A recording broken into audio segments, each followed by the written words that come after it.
Judges chapter 1. Now after the death of Joshua it came to pass that the children of Israel asked the Lord, saying, Who shall be first to go up for us against the Canaanites to fight against them? And the Lord said, Judah shall go up. Indeed, I have delivered the land into his hand. So Judah said to Simeon his brother, Come up with me to my allotted territory, that we may fight against the Canaanites, and I will likewise go with you to your allotted territory. And Simeon went with him. Then Judah went up, and the Lord delivered the Canaanites and the Perizzites into their hand, and they killed 10,000 men at Bezek. And they found Adoni-Bezek in Bezek, and fought against him, and they defeated the Canaanites and the Perizzites. Then Adoni-Bezek fled, and they pursued him and caught him and cut off his thumbs and big toes. And Adoni-Bezek said, 70 kings with their thumbs and big toes cut off used to gather scraps under my table. As I have done, so God has repaid me. Then they brought him to Jerusalem, and there he died. Now the children of Judah fought against Jerusalem and took it. They struck it with the edge of the sword and set the city on fire. And afterward the children of Judah went down to fight against the Canaanites who dwelt in the mountains, in the south, and in the lowland. Then Judah went against the Canaanites who dwelt in Hebron. Now the name of Hebron was formerly Kirjath Arba, and they killed Sheshai, Ahiman, and Talmai. From there they went against the inhabitants of Debir. The name of Debir was formerly Kirjath Sepher. Then Caleb said, Whoever attacks Kirjath Sepher and takes it, to him I will give my daughter Achsah as wife. And Othniel the son of Kenaz, Caleb's younger brother, took it.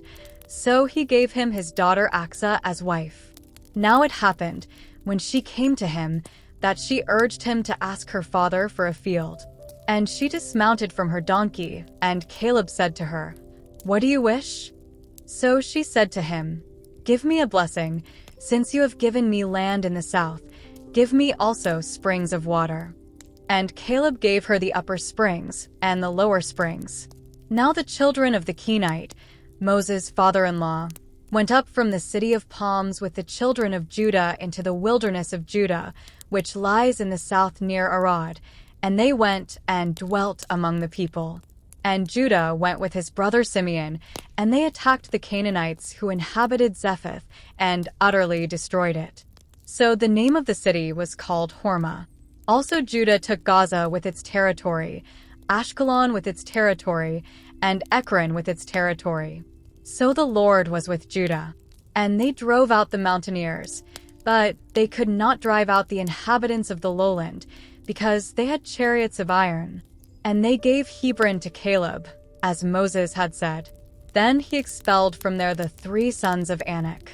But the children of Benjamin did not drive out the Jebusites who inhabited Jerusalem, so the Jebusites dwell with the children of Benjamin in Jerusalem to this day. And the house of Joseph also went up against Bethel, and the Lord was with them. So the house of Joseph sent men to spy out Bethel. The name of the city was formerly Luz. And when the spies saw a man coming out of the city, they said to him, Please show us the entrance to the city, and we will show you mercy. So he showed them the entrance to the city, and they struck the city with the edge of the sword. But they let the man and all his family go. And the man went to the land of the Hittites, built a city, and called its name Luz, which is its name to this day. However, Manasseh did not drive out the inhabitants of Bethshean and its villages, or Tanakh and its villages, or the inhabitants of Dor and its villages, or the inhabitants of Ibleam and its villages, or the inhabitants of Megiddo and its villages, for the Canaanites were determined to dwell in that land. And it came to pass, when Israel was strong, that they put the Canaanites under tribute, but did not completely drive them out. Nor did Ephraim drive out the Canaanites who dwelt in Gezer, so the Canaanites dwelt in Gezer among them. Nor did Zebulun drive out the inhabitants of Kitron or the inhabitants of Nahalol, so the Canaanites dwelt among them and were put under tribute. Nor did Asher drive out the inhabitants of Akko or the inhabitants of Sidon or of Olab, Akzib, Helbah, Aphik, or Rehob.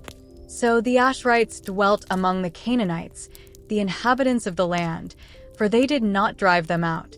Nor did Naphtali drive out the inhabitants of Beth-Shemesh or the inhabitants of Beth-Anath, but they dwelt among the Canaanites, the inhabitants of the land. Nevertheless, the inhabitants of Beth-Shemesh and Beth-Anath were put under tribute to them. And the Amorites forced the children of Dan into the mountains, for they would not allow them to come down to the valley. And the Amorites were determined to dwell in Mount Heres, in Aijalon, and in Shalbim. Yet when the strength of the house of Joseph became greater, they were put under tribute. Now the boundary of the Amorites was from the ascent of Akrabim, from Selah and upward. Judges chapter 2. Then the angel of the Lord came up from Gilgal to Bochim and said, I led you up from Egypt and brought you to the land of which I swore to your fathers. And I said, I will never break my covenant with you. And you shall make no covenant with the inhabitants of this land. You shall tear down their altars. But you have not obeyed my voice. Why have you done this? Therefore I also said, I will not drive them out before you. But they shall be thorns in your side, and their gods shall be a snare to you. So it was, when the angel of the Lord spoke these words to all the children of Israel, that the people lifted up their voices and wept. Then they called the name of that place Bochim, and they sacrificed there to the Lord. And when Joshua had dismissed the people, the children of Israel went each to his own inheritance to possess the land. So the people served the Lord all the days of Joshua, and all the days of the elders who outlived Joshua, who had seen all the great works of the Lord which he had done for Israel. Now Joshua the son of Nun, the servant of the Lord, died when he was 110 years old. And they buried him within the border of his inheritance at Timnath-Heres, in the mountains of Ephraim, on the north side of Mount Gash. When all that generation had been gathered to their fathers, another generation arose after them who did not know the Lord nor the work which he had done for Israel. Then the children of Israel did evil in the sight of the Lord, and served the Baals. And they forsook the Lord God of their fathers, who had brought them out of the land of Egypt, and they followed other gods from among the gods of the people who were all around them, and they bowed down to them, and they provoked the Lord to anger. They forsook the Lord and served Baal and the Ashtoreths. And the anger of the Lord was hot against Israel. So he delivered them into the hands of plunderers who despoiled them, and he sold them into the hands of their enemies all around, so that they could no longer stand before their enemies. Wherever they went out, the hand of the Lord was against them for calamity, as the Lord had said, and as the Lord had sworn to them. And they were greatly distressed. Nevertheless, the Lord raised up judges who delivered them out of the hand of those who plundered them. Yet they would not listen to their judges, but they played the harlot with other gods and bowed down to them. They turned quickly from the way in which their fathers walked, in obeying the commandments of the Lord. They did not do so. And when the Lord raised up judges for them, the Lord was with the judge and delivered them out of the hand of their enemies all the days of the judge, for the Lord was moved to pity by their groaning because of those who oppressed them and harassed them.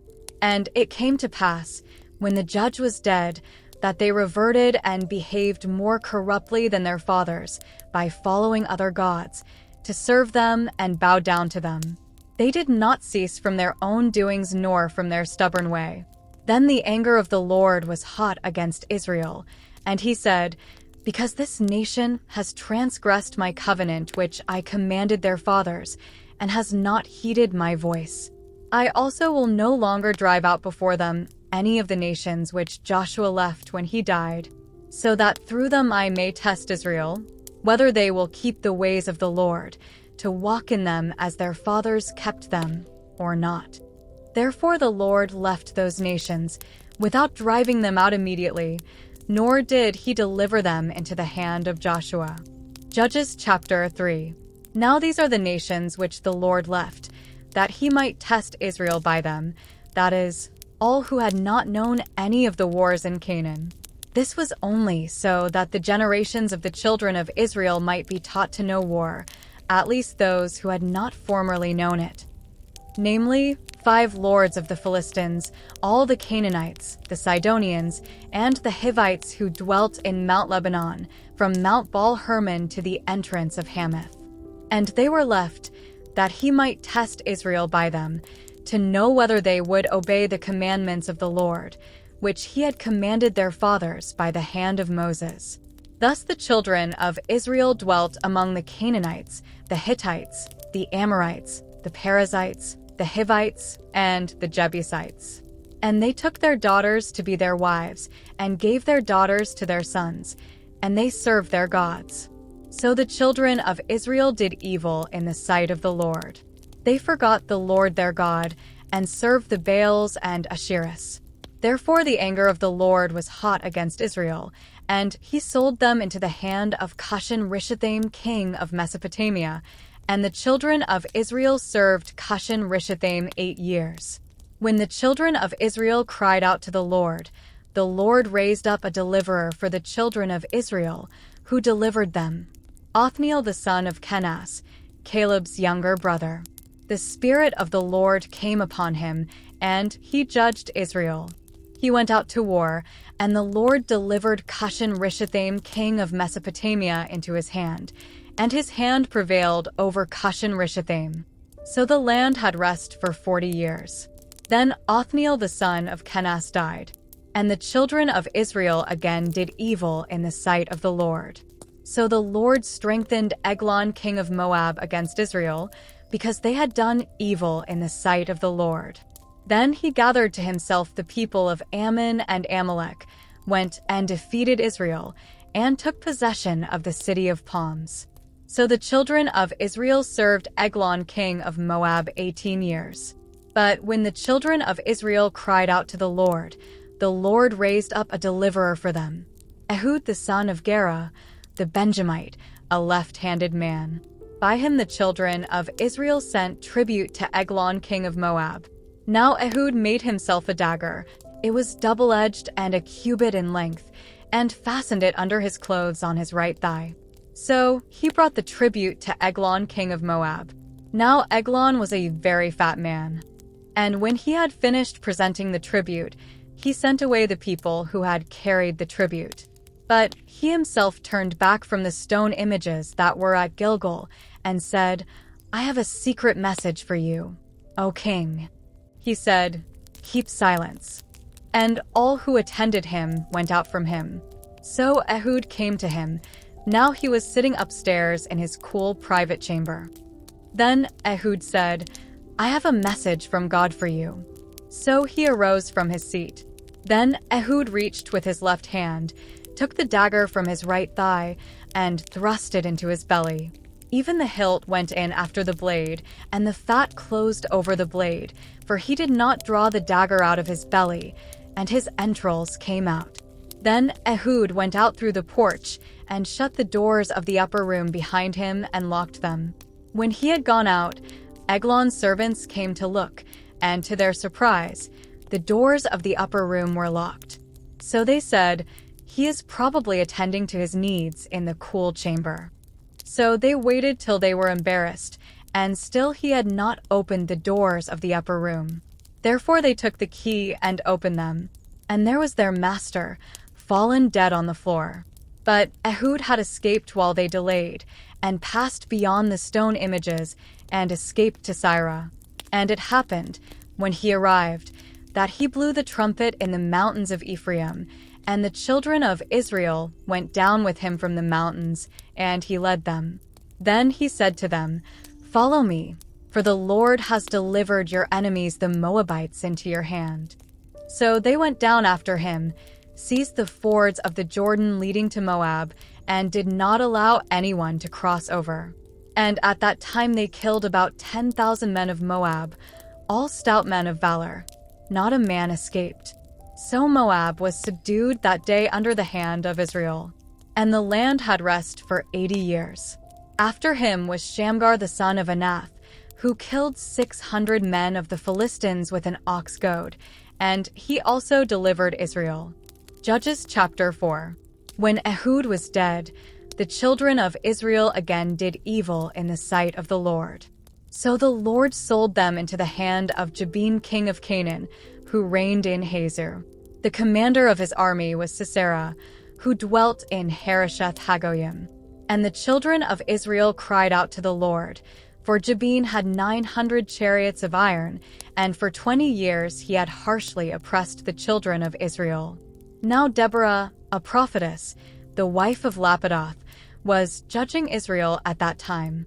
And she would sit under the palm tree of Deborah between Ramah and Bethel in the mountains of Ephraim.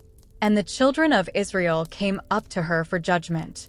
Then she sent and called for Barak the son of Abinoam from Kadesh in Naphtali, and said to him, "Has not the Lord God of Israel commanded, 'Go and deploy troops at Mount Tabor. Take with you 10,000 men of the sons of Naphtali and of the sons of Zebulun. And against you I will deploy Sisera, the commander of Jabin's army, with his chariots and his multitude at the river Kishon, and I will deliver him into your hand?' And Barak said to her, 'If you will go with me, then I will go, but if you will not go with me, I will not go.' So she said, 'I will surely go with you. Nevertheless, there will be no glory for you in the journey you are taking, for the Lord will sell Sisera into the hand of a woman.' Then Deborah arose and went with Barak to Kadesh. And Barak called Zebulun and Naphtali to Kadesh. He went up with 10,000 men under his command, and Deborah went up with him. Now Heber the Kenite, of the children of Hobab the father-in-law of Moses, had separated himself from the Kenite and pitched his tent near the terebinth tree at Zanaim, which is beside Kadesh. And they reported to Sisera that Barak the son of Abinoam had gone up to Mount Tabor.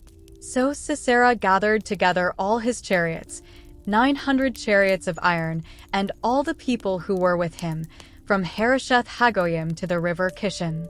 Then Deborah said to Barak, 'Up, for this is the day in which the Lord has delivered Sisera into your hand. Has not the Lord gone out before you?' So Barak went down from Mount Tabor with 10,000 men following him. And the Lord routed Sisera and all his chariots and all his army with the edge of the sword before Barak, and Sisera alighted from his chariot and fled away on foot. But Barak pursued the chariots and the army as far as Harosheth Hagoyim, and all the army of Sisera fell by the edge of the sword. Not a man was left. However, Sisera had fled away on foot to the tent of Jael, the wife of Heber the Kenite, for there was peace between Jabin king of Hazor and the house of Heber the Kenite. And Jael went out to meet Sisera and said to him, 'Turn aside, my lord. Turn aside to me, do not fear.' And when he had turned aside with her into the tent, she covered him with a blanket. Then he said to her, 'Please give me a little water to drink, for I am thirsty.' So she opened a jug of milk, gave him a drink, and covered him. And he said to her, 'Stand at the door of the tent, and if any man comes and inquires of you, and says, "Is there any man here?" you shall say, "No." Then Jael, Heber's wife, took a tent peg and took a hammer in her hand, and went softly to him and drove the peg into his temple, and it went down into the ground, for he was fast asleep and weary. So he died. And then, as Barak pursued Sisera, Jael came out to meet him and said to him, "Come, I will show you the man whom you seek." And when he went into her tent, there lay Sisera, dead with the peg in his temple. So on that day God subdued Jabin king of Canaan in the presence of the children of Israel. And the hand of the children of Israel grew stronger and stronger against Jabin king of Canaan, until they had destroyed Jabin king of Canaan. Judges chapter 5. Then Deborah and Barak the son of Abinoam sang on that day, saying, "When leaders lead in Israel, when the people willingly offer themselves, bless the Lord. Hear, O kings. Give ear, O princes. I, even I, will sing to the Lord. I will sing praise to the Lord God of Israel. Lord, when you went out from Seir, when you marched from the field of Edom. The earth trembled and the heavens poured. The clouds also poured water. The mountains gushed before the Lord. This Sinai, before the Lord God of Israel. In the days of Shamgar, son of Anath, in the days of Jael, the highways were deserted, and the travelers walked along the byways. Village life ceased. It ceased in Israel, until I, Deborah, arose a mother in Israel. They chose new gods. Then there was war in the gates. Not a shield or a spear was seen among 40,000 in Israel. My heart is with the rulers of Israel, who offered themselves willingly with the people. Bless the Lord. Speak, you who ride on white donkeys, who sit in judges' attire, and who walk along the road, far from the noise of the archers, among the watering places. There they shall recount the righteous acts of the Lord, the righteous acts for his villagers in Israel. Then the people of the Lord shall go down to the gates. Awake, awake, Deborah. Awake, awake, sing a song. Arise, Barak, and lead your captives away, O son of Abinoam. Then the survivors came down, the people against the nobles. The Lord came down for me against the mighty. From Ephraim were those whose roots were in Amalek. After you, Benjamin, with your peoples. From Machir rulers came down, and from Zebulun those who bear the recruiter's staff. And the princes of Issachar were with Deborah. As Issachar, so was Barak, sent into the valley under his command. Among the divisions of Reuben, there were great resolves of heart. Why did you sit among the sheepfolds, to hear the pipings for the flocks? The divisions of Reuben have great searchings of heart. Gilead stayed beyond the Jordan. And why did Dan remain on ships? Asher continued at the seashore, and stayed by his inlets. Zebulun is a people who jeopardize their lives to the point of death. Naphtali also, on the heights of the battlefield.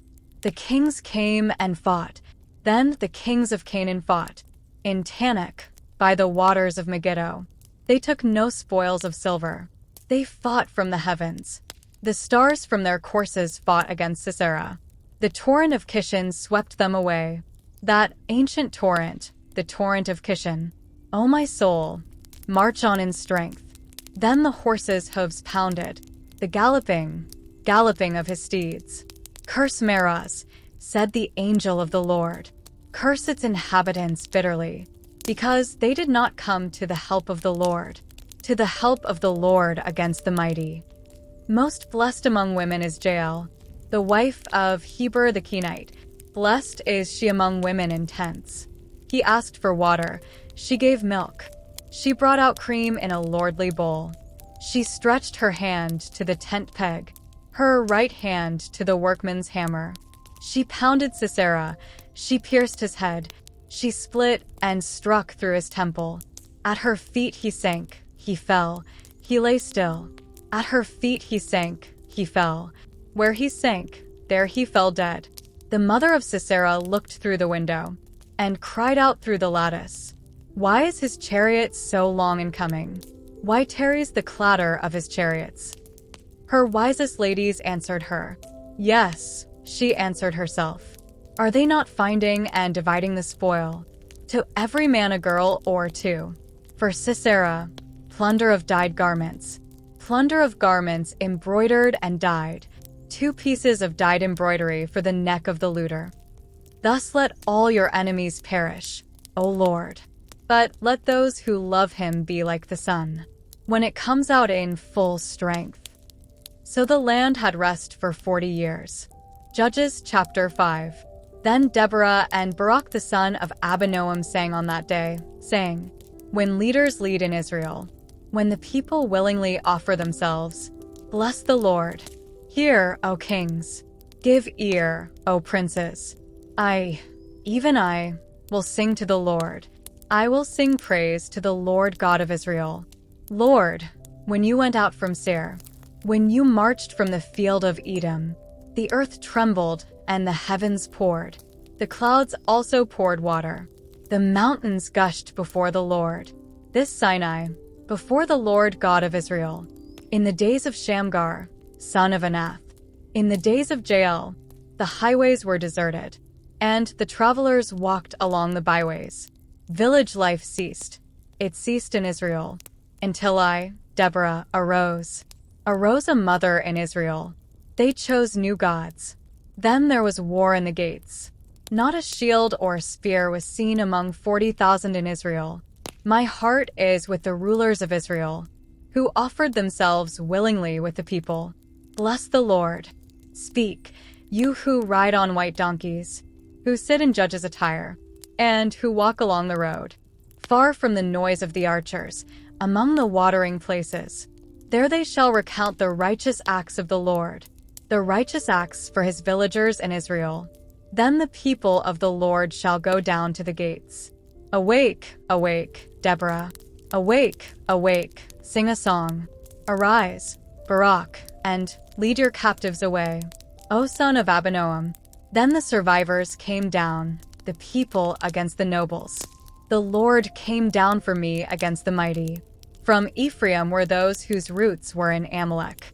After you, Benjamin, with your peoples. From Machir rulers came down, and from Zebulun those who bear the recruiter's staff. And the princes of Issachar were with Deborah. As Issachar, so was Barak, sent into the valley under his command. Among the divisions of Reuben, there were great resolves of heart. Why did you sit among the sheepfolds, to hear the pipings for the flocks? The divisions of Reuben have great searchings of heart. Gilead stayed beyond the Jordan. And why did Dan remain on ships? Asher continued at the seashore, and stayed by his inlets. Zebulun is a people who jeopardize their lives to the point of death. Naphtali also, on the heights of the battlefield. The kings came and fought. Then the kings of Canaan fought. In Tanakh, by the waters of Megiddo. They took no spoils of silver. They fought from the heavens. The stars from their courses fought against Sisera. The torrent of Kishon swept them away. That ancient torrent, the torrent of Kishon. O my soul, march on in strength. Then the horses' hooves pounded, the galloping of his steeds. Curse Meroz, said the angel of the Lord. Curse its inhabitants bitterly, because they did not come to the help of the Lord, to the help of the Lord against the mighty. Most blessed among women is Jael, the wife of Heber the Kenite. Blessed is she among women in tents. He asked for water. She gave milk. She brought out cream in a lordly bowl. She stretched her hand to the tent peg, her right hand to the workman's hammer. She pounded Sisera. She pierced his head. She split and struck through his temple. At her feet he sank. He fell. He lay still. At her feet he sank. He fell. Where he sank, there he fell dead. The mother of Sisera looked through the window and cried out through the lattice. Why is his chariot so long in coming? Why tarries the clatter of his chariots? Her wisest ladies answered her. Yes, she answered herself. Are they not finding and dividing the spoil? To every man a girl or two. For Sisera, plunder of dyed garments. Plunder of garments embroidered and dyed. 2 pieces of dyed embroidery for the neck of the looter. Thus let all your enemies perish, O Lord. But let those who love him be like the sun, when it comes out in full strength. So the land had rest for 40 years. Judges chapter 6. Then the children of Israel did evil in the sight of the Lord. So the Lord delivered them into the hand of Midian for 7 years. And the hand of Midian prevailed against Israel. Because of the Midianites, the children of Israel made for themselves the dens, the caves, and the strongholds which are in the mountains. So it was, whenever Israel had sown, Midianites would come up. Also Amalekites and the people of the east would come up against them. Then they would encamp against them and destroy the produce of the earth as far as Gaza, and leave no sustenance for Israel, neither sheep nor ox nor donkey. For they would come up with their livestock and their tents, coming in as numerous as locusts. Both they and their camels were without number, and they would enter the land to destroy it. So Israel was greatly impoverished because of the Midianites, and the children of Israel cried out to the Lord.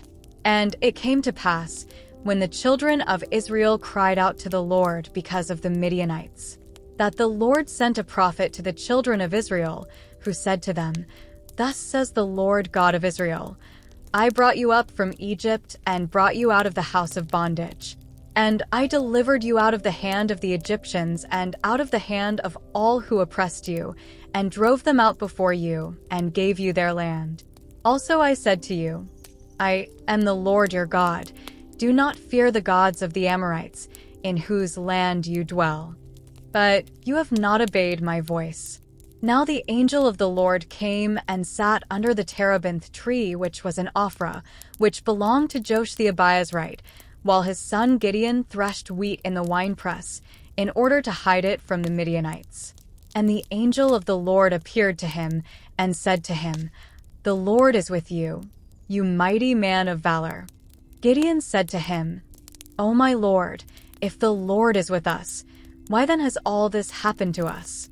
And where are all his miracles which our fathers told us about, saying, Did not the Lord bring us up from Egypt? But now the Lord has forsaken us and delivered us into the hands of the Midianites. Then the Lord turned to him and said, Go in this might of yours, and you shall save Israel from the hand of the Midianites. Have I not sent you?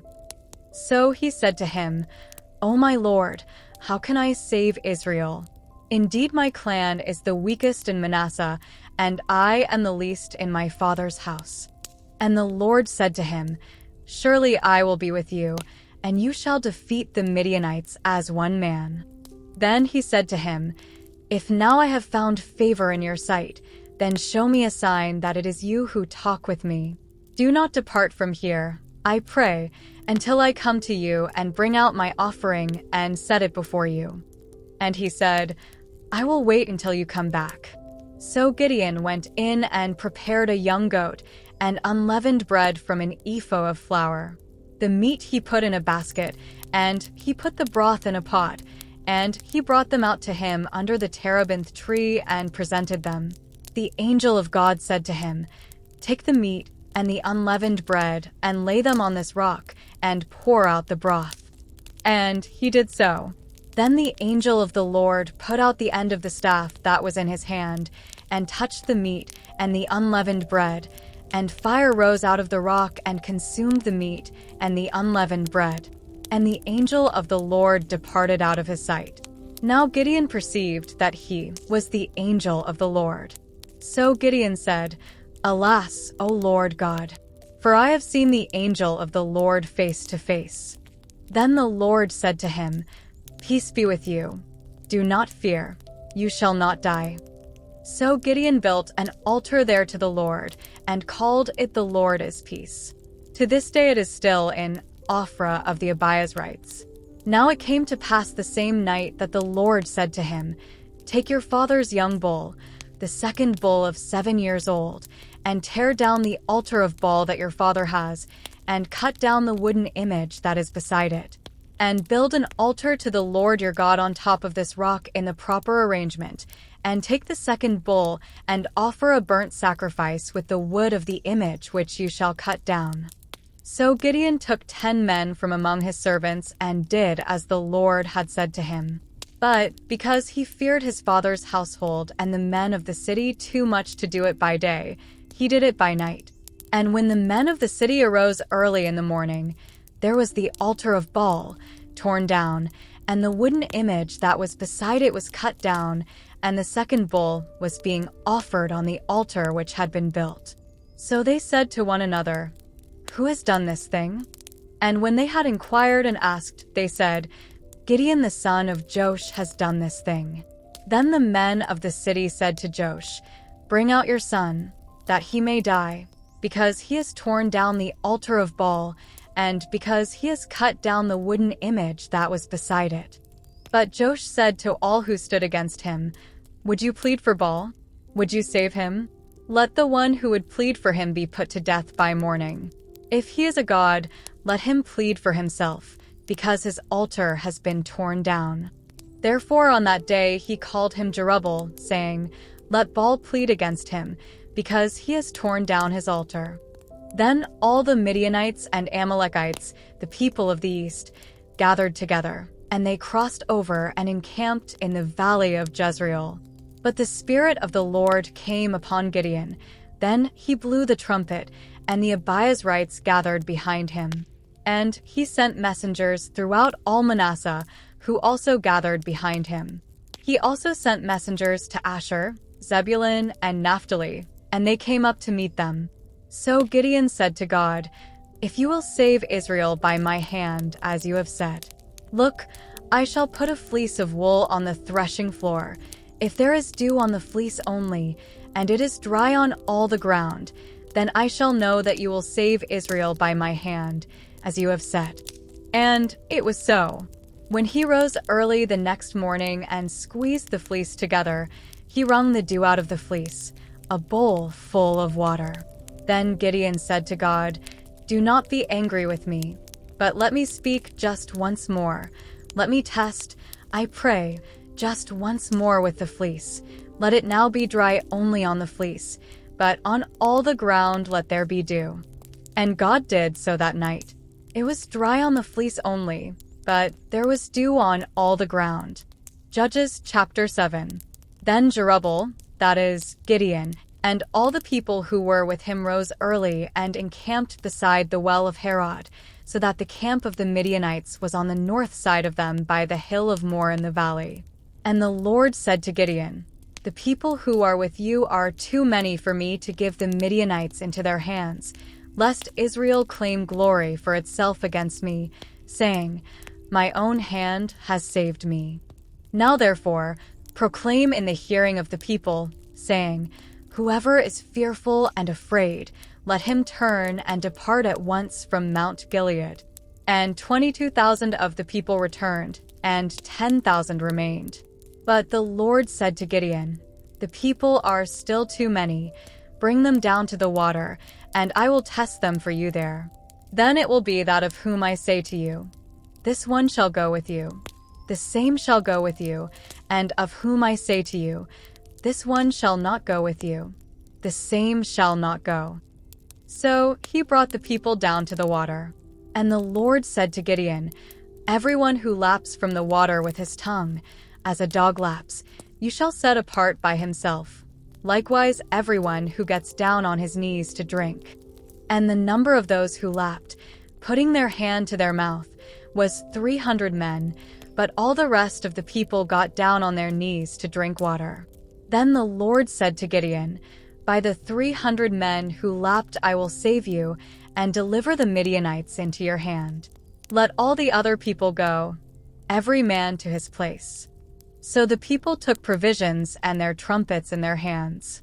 And he sent away all the rest of Israel, every man to his tent, and retained those 300 men. Now the camp of Midian was below him in the valley. It happened on the same night that the Lord said to him, "Arise, go down against the camp, for I have delivered it into your hand. But if you are afraid to go down to the camp with Purah your servant, and you shall hear what they say, and afterward your hands shall be strengthened to go down against the camp." Then he went down with Purah his servant to the outpost of the armed men who were in the camp. Now the Midianites and Amalekites, all the people of the east, were lying in the valley as numerous as locusts, and their camels were without number, as the sand by the seashore in multitude. And when Gideon had come, there was a man telling a dream to his companion. He said, "I have had a dream. To my surprise, a loaf of barley bread tumbled into the camp of Midian. It came to a tent and struck it so that it fell and overturned, and the tent collapsed." Then his companion answered and said, "This is nothing else but the sword of Gideon the son of Joash, a man of Israel. Into his hand God has delivered Midian and the whole camp." And so it was, when Gideon heard the telling of the dream and its interpretation, that he worshipped. He returned to the camp of Israel and said, "Arise, for the Lord has delivered the camp of Midian into your hand." Then he divided the 300 men into 3 companies, and he put a trumpet into every man's hand, with empty pitchers and torches inside the pitchers. And he said to them, "Look at me and do likewise. Watch, and when I come to the edge of the camp you shall do as I do. When I blow the trumpet, I and all who are with me, then you also blow the trumpets on every side of the whole camp, and say, 'The sword of the Lord and of Gideon.'" So Gideon and the 100 men who were with him came to the outpost of the camp at the beginning of the middle watch, just as they had posted the watch, and they blew the trumpets and broke the pitchers that were in their hands. Then the 3 companies blew the trumpets and broke the pitchers. They held the torches in their left hands and the trumpets in their right hands for blowing, and they cried, "The sword of the Lord and of Gideon." And every man stood in his place all around the camp, and the whole army ran and cried out and fled. When the 300 blew the trumpets, the Lord set every man's sword against his companion throughout the whole camp, and the army fled to Beth-Acacia, toward Zererah, as far as the border of Abel-Meholah by Tabbath. And the men of Israel gathered together from Naphtali, Asher, and all Manasseh, and pursued the Midianites. Then Gideon sent messengers throughout all the mountains of Ephraim, saying, "Come down against the Midianites, and seize from them the watering places as far as Beth-barah and the Jordan." Then all the men of Ephraim gathered together, and seized the watering places as far as Beth-barah and the Jordan. And they captured 2 princes of the Midianites, Oreb and Zeb. They killed Oreb at the rock of Oreb, and Zeb they killed at the winepress of Zeb. They pursued Midian and brought the heads of Oreb and Zeb to Gideon on the other side of the Jordan. Judges chapter 8. Now the men of Ephraim said to him, "Why have you done this to us by not calling us when you went to fight with the Midianites?" And they reprimanded him sharply. So he said to them, "What have I done now in comparison with you? Is not the gleaning of the grapes of Ephraim better than the vintage of Abiezer?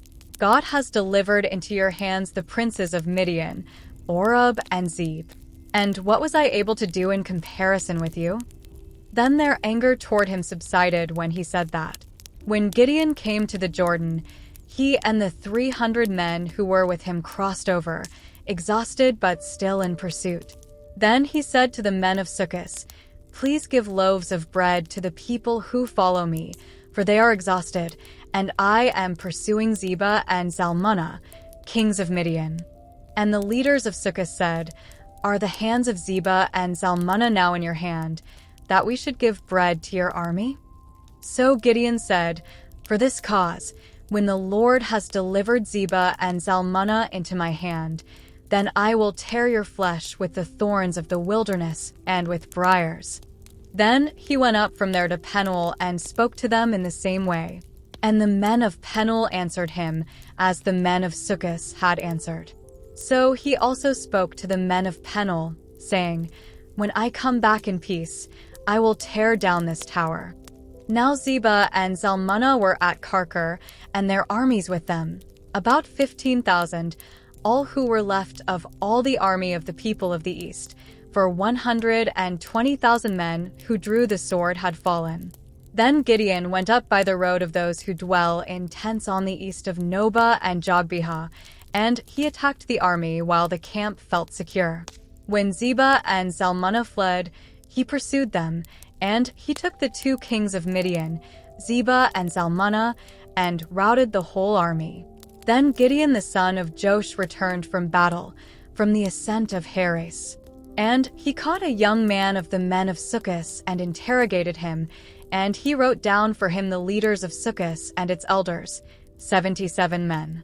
Then he came to the men of Succoth and said, "Here are Zebah and Zalmunna, about whom you ridiculed me, saying, 'Are the hands of Zebah and Zalmunna now in your hand, that we should give bread to your weary men?' And he took the elders of the city, and thorns of the wilderness and briars, and with them he taught the men of Succoth. Then he tore down the tower of Penuel and killed the men of the city. And he said to Zebah and Zalmunna, "What kind of men were they whom you killed at Tabor?" So they answered, "As you are, so were they. Each one resembled the son of a king." Then he said, "They were my brothers, the sons of my mother. As the Lord lives, if you had let them live, I would not kill you." And he said to Jether his firstborn, "Rise, kill them." But the youth would not draw his sword, for he was afraid, because he was still a youth. So Zebah and Zalmunna said, "Rise yourself and kill us, for as a man is, so is his strength." So Gideon arose and killed Zebah and Zalmunna, and took the crescent ornaments that were on their camels' necks. Then the men of Israel said to Gideon, "Rule over us, both you and your son, and your grandson also, for you have delivered us from the hand of Midian." But Gideon said to them, "I will not rule over you, nor shall my son rule over you. The Lord shall rule over you." Then Gideon said to them, "I would like to make a request of you, that each of you would give me the earrings from his plunder." For they had golden earrings, because they were Ishmaelites. So they answered, "We will gladly give them." And they spread out a garment, and each man threw into it the earrings from his plunder.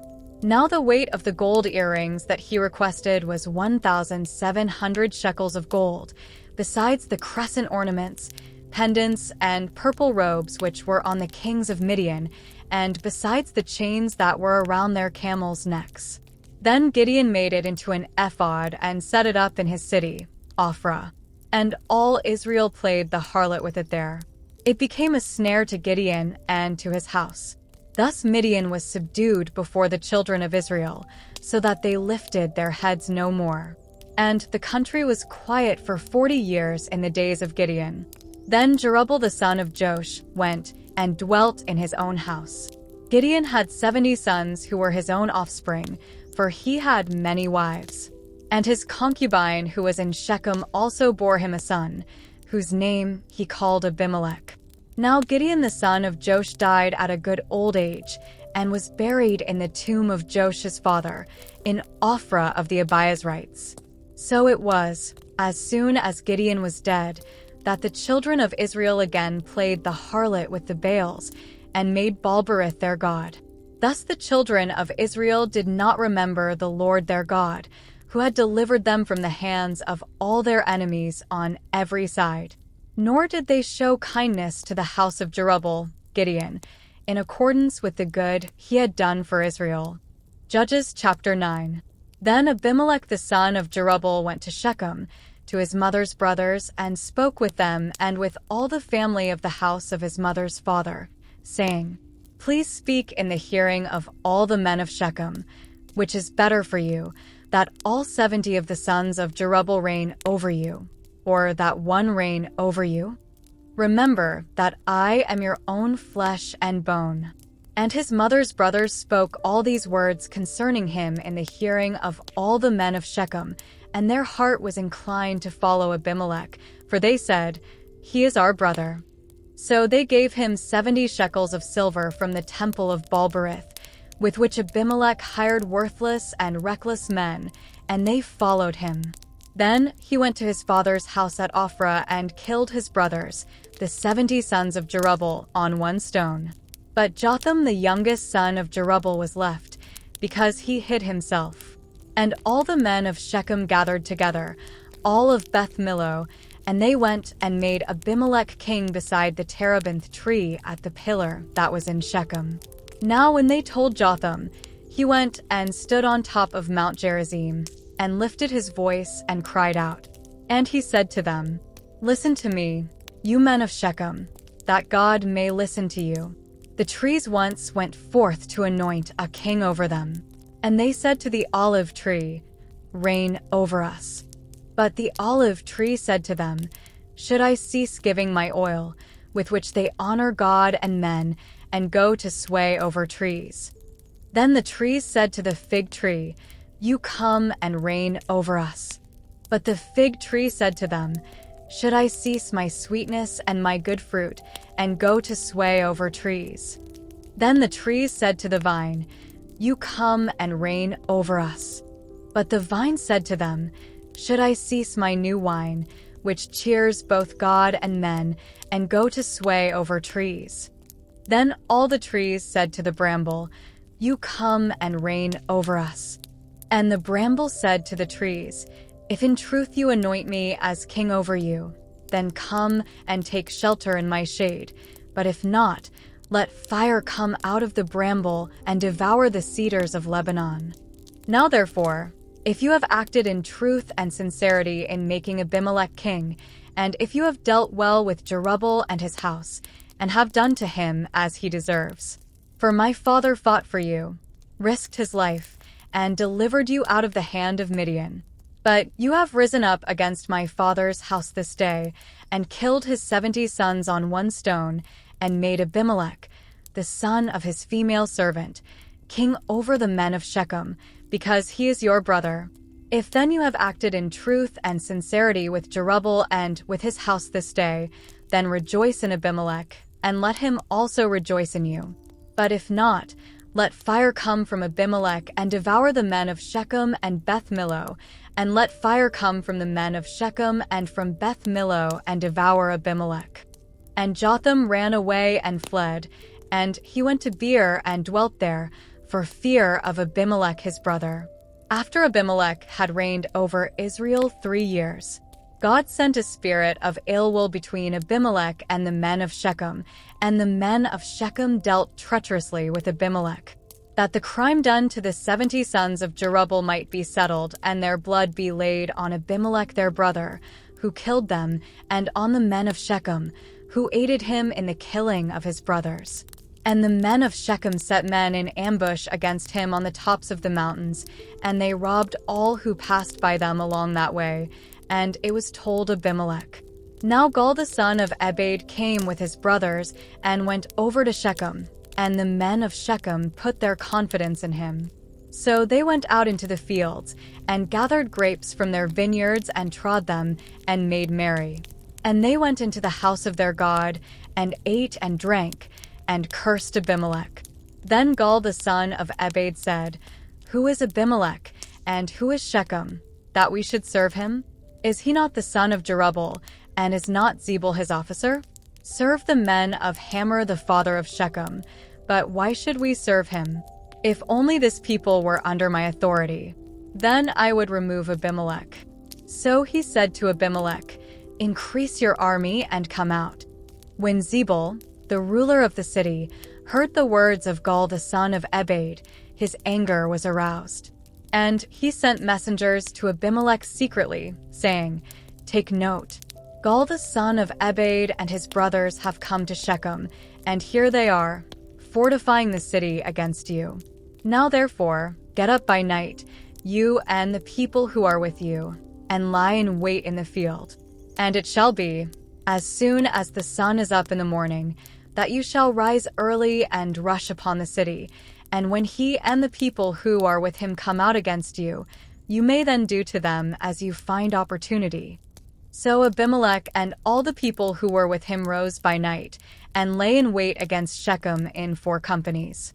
When Gaal the son of Ebed went out and stood in the entrance to the city gate, Abimelech and the people who were with him rose from lying in wait. And when Gaal saw the people, he said to Zebul, "Look, people are coming down from the tops of the mountains." But Zebul said to him, "You see the shadows of the mountains as if they were men." So Gaal spoke again and said, "See, people are coming down from the center of the land, and another company is coming from the diviner's terebinth tree." Then Zebul said to him, "Where indeed is your mouth now, with which you said, 'Who is Abimelech, that we should serve him?'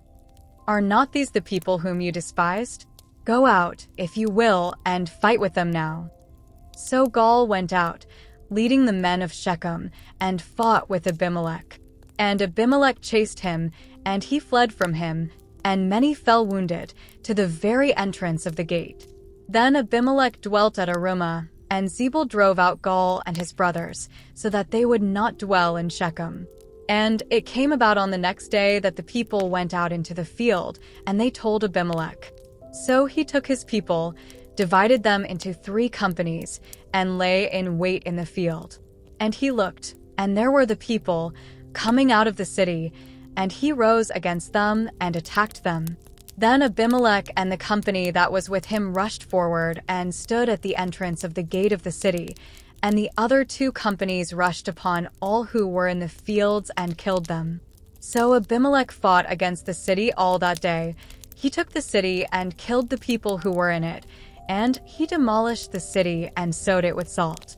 Now when all the men of the tower of Shechem had heard that, they entered the stronghold of the temple of the god Berith. And it was told Abimelech that all the men of the tower of Shechem were gathered together. Then Abimelech went up to Mount Zalmon, he and all the people who were with him, and Abimelech took an axe in his hand and cut down a bough from the trees, and took it and laid it on his shoulder. Then he said to the people who were with him, "What you have seen me do, make haste and do as I have done." So each of the people likewise cut down his own bough and followed Abimelech, put them against the stronghold, and set the stronghold on fire above them, so that all the people of the tower of Shechem died, about 1,000 men and women. Then Abimelech went to Thebez, and he encamped against Thebez and took it.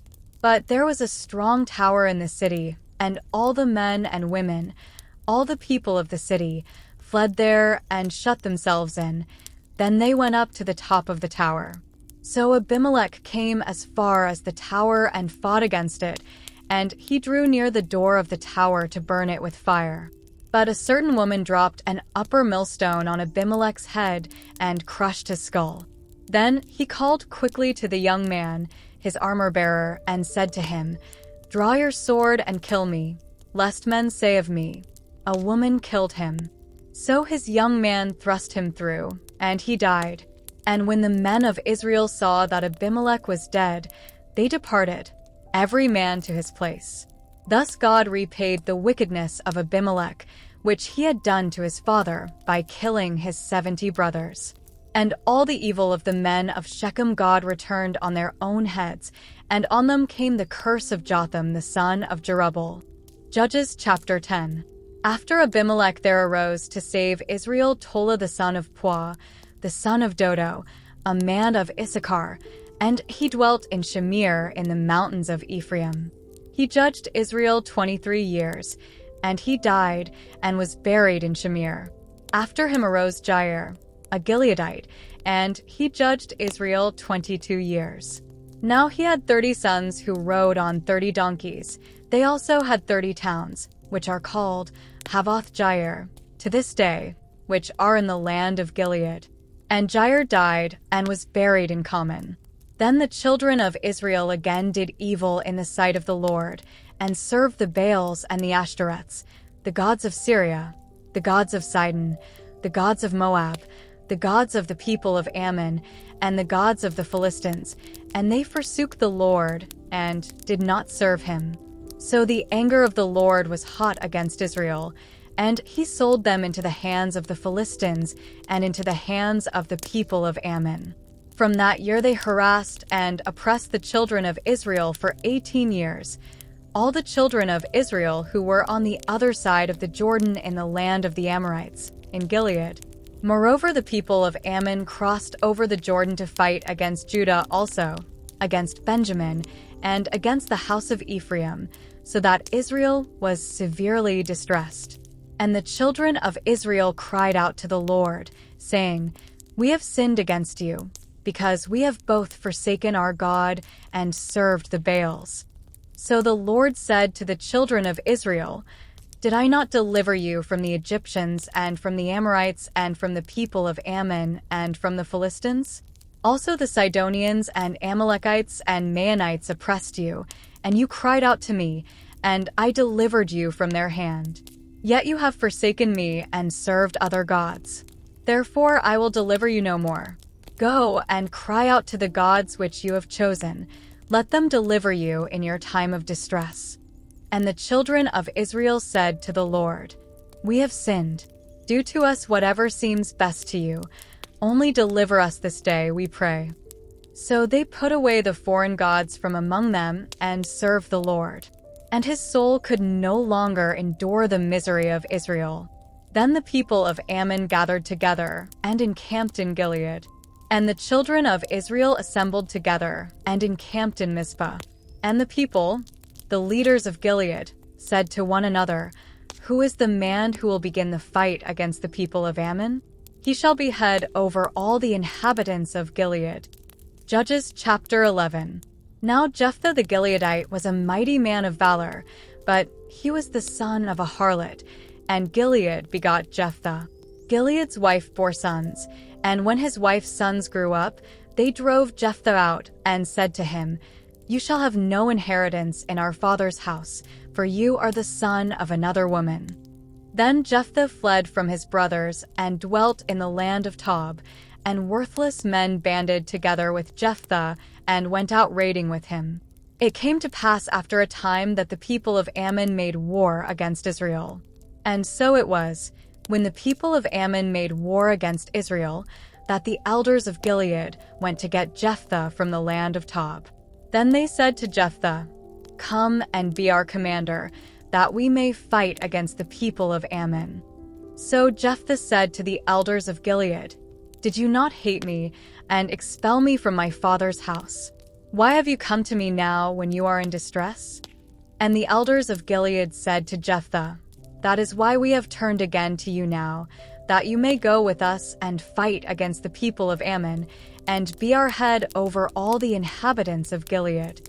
So Jephthah said to the elders of Gilead, "If you take me back home to fight against the people of Ammon, and the Lord delivers them to me, shall I be your head?" And the elders of Gilead said to Jephthah, "The Lord will be a witness between us, if we do not do according to your words." Then Jephthah went with the elders of Gilead, and the people made him head and commander over them, and Jephthah spoke all his words before the Lord in Mizpah. Now Jephthah sent messengers to the king of the people of Ammon, saying, "What do you have against me, that you have come to fight against me in my land?" And the king of the people of Ammon answered the messengers of Jephthah, "Because Israel took away my land when they came up out of Egypt, from the Arnon as far as the Jabbok and to the Jordan. Now therefore, restore those lands peaceably."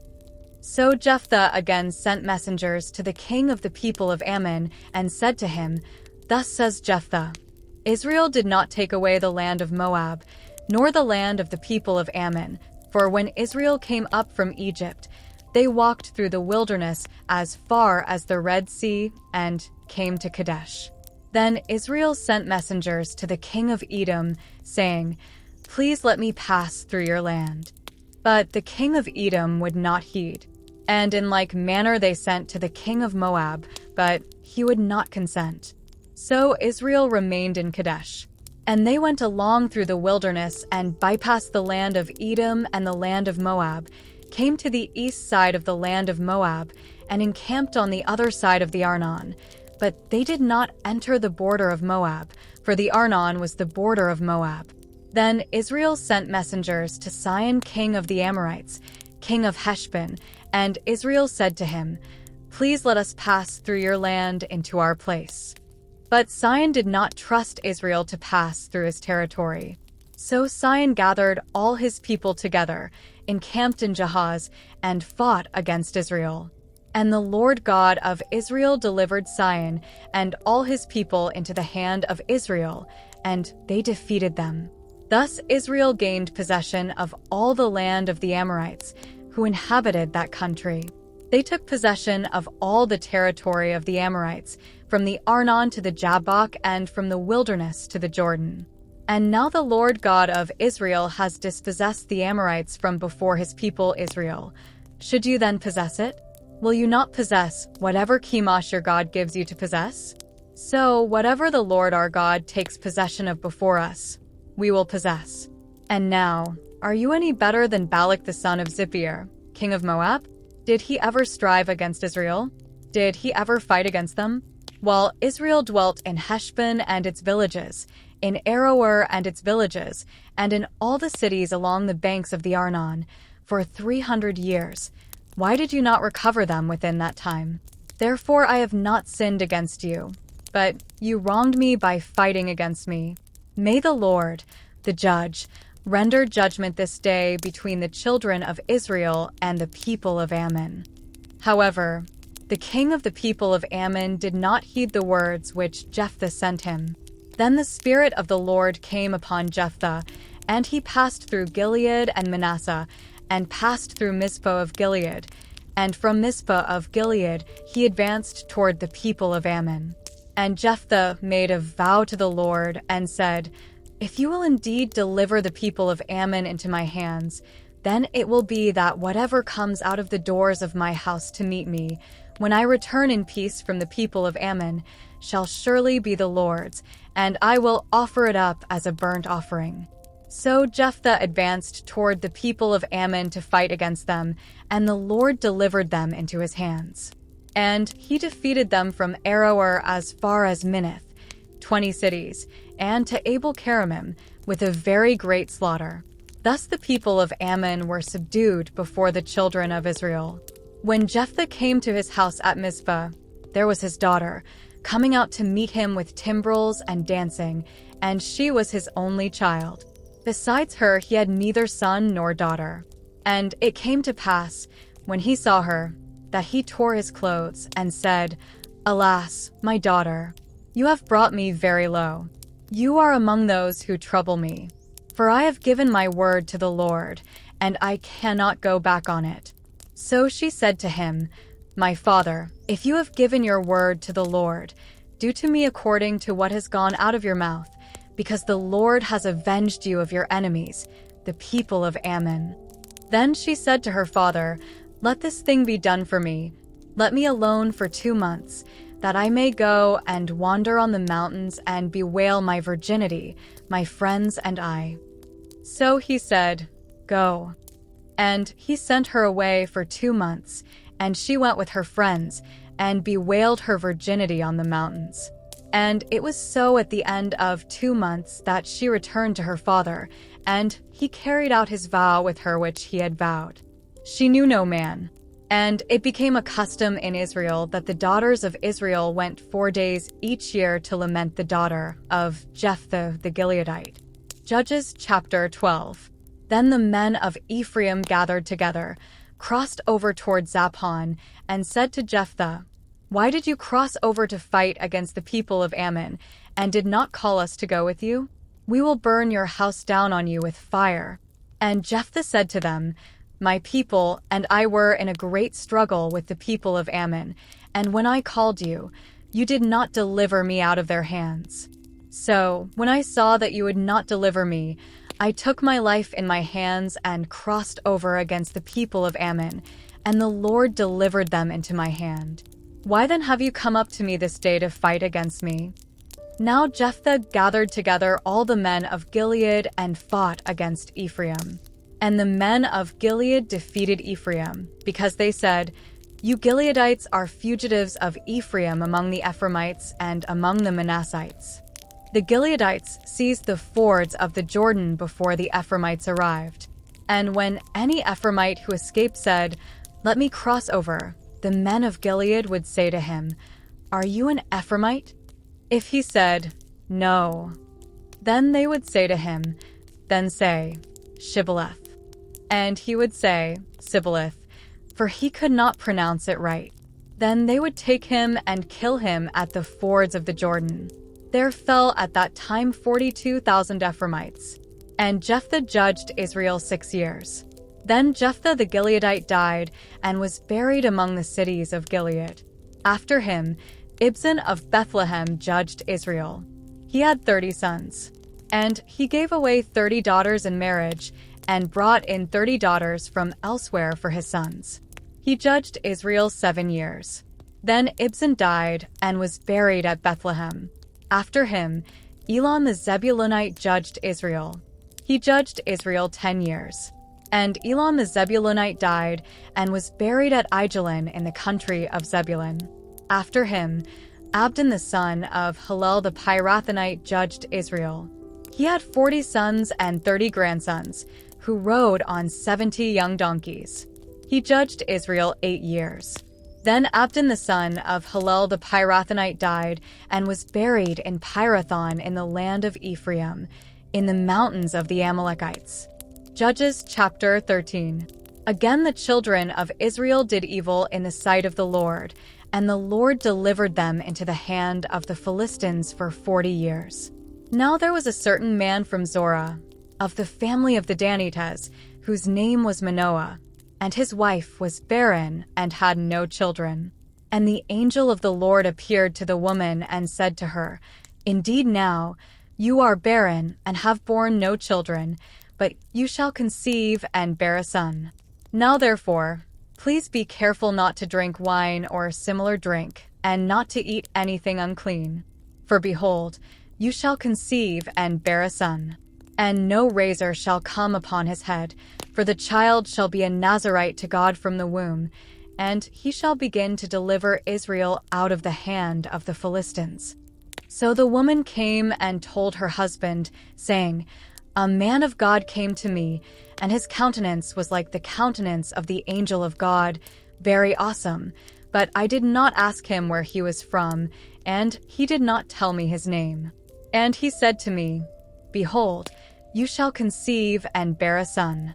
Now drink no wine or similar drink, nor eat anything unclean, for the child shall be a Nazirite to God from the womb to the day of his death. Then Manoah prayed to the Lord and said, O my Lord, please let the man of God whom you sent come to us again and teach us what we shall do for the child who will be born. And God listened to the voice of Manoah, and the angel of God came to the woman again as she was sitting in the field, but Manoah her husband was not with her.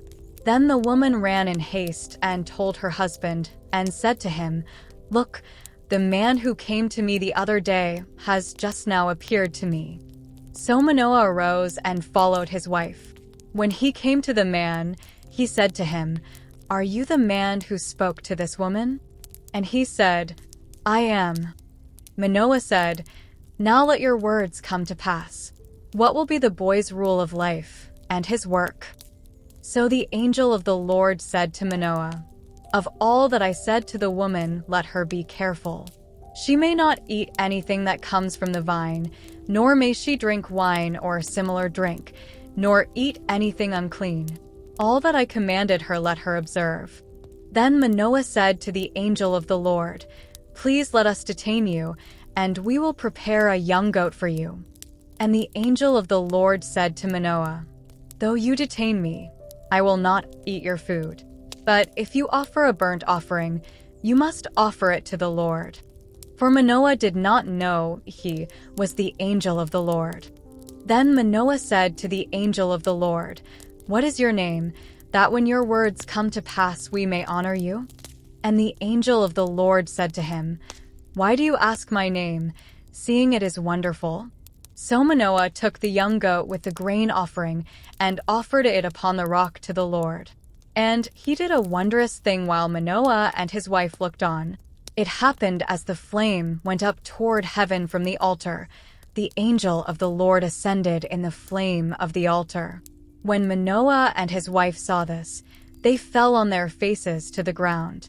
When the angel of the Lord appeared no more to Manoah and his wife, then Manoah knew that he was the angel of the Lord. And Manoah said to his wife, We shall surely die, because we have seen God. But his wife said to him, If the Lord had desired to kill us, he would not have accepted a burnt offering and a grain offering from our hands, nor would he have shown us all these things, nor would he have told us such things as these at this time. So the woman bore a son, and called his name Samson, and the child grew, and the Lord blessed him. And the Spirit of the Lord began to move upon him at Mahaneh-dan between Zorah and Eshtaol. Judges chapter 14. Now Samson went down to Timnah, and saw a woman in Timnah of the daughters of the Philistines. So he went up and told his father and mother, saying, I have seen a woman in Timnah of the daughters of the Philistines. Now therefore, get her for me as a wife. Then his father and mother said to him, Is there no woman among the daughters of your brethren, or among all my people, that you must go and get a wife from the uncircumcised Philistines. And Samson said to his father, "Get her for me, for she pleases me well." But his father and mother did not know that it was of the Lord, that he was seeking an occasion to move against the Philistines. For at that time the Philistines had dominion over Israel. So Samson went down to Timnah with his father and mother, and came to the vineyards of Timnah. Now to his surprise, a young lion came roaring against him. And the Spirit of the Lord came mightily upon him, and he tore the lion apart as one would have torn apart a young goat, though he had nothing in his hand. But he did not tell his father or his mother what he had done. Then he went down and talked with the woman, and she pleased Samson well. After some time, when he returned to get her, he turned aside to see the carcass of the lion. And behold, a swarm of bees and honey were in the carcass of the lion. He took some of it in his hands and went along, eating. When he came to his father and mother, he gave some to them, and they also ate. But he did not tell them that he had taken the honey out of the carcass of the lion.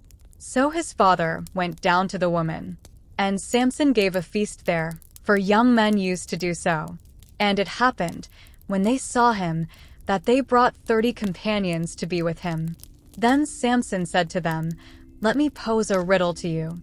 If you can correctly solve and explain it to me within the 7 days of the feast, then I will give you 30 linen garments and 30 changes of clothing.